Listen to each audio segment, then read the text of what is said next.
வெற்றிவேல் முருகனுக்கு என்று இன்று ஜெயஹனுமான் பிறந்தானார்.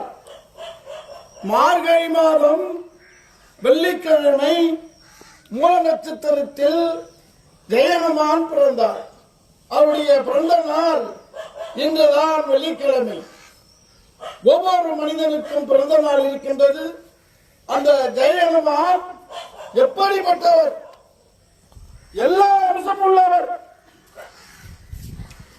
எப்படி எல்லா அம்சம் உண்டு?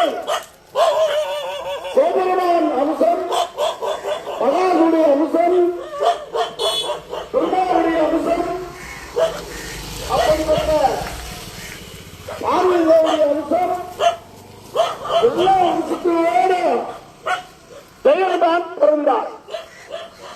அவர் எப்படி எல்லாம் சாராமரம் கிடையாது. எல்லாருக்கும் பிறந்தது தெரியும், அது நினைவு நாள் தெரியும், பிறந்த நாள் தெரியும். ஜெயஹனுமானுக்கு தெரியாது, பிறந்த நாள் தான் தெரியும். அவர் சாராம இன்னும் இருக்கின்றார். இன்னும் எந்த சரித்திரம் எந்த வேதத்திலையும் சொல்லல. அந்த ஜெயஹனுமான் இன்றையும் உயிரோடு இருக்கின்றார் இமயமலையில.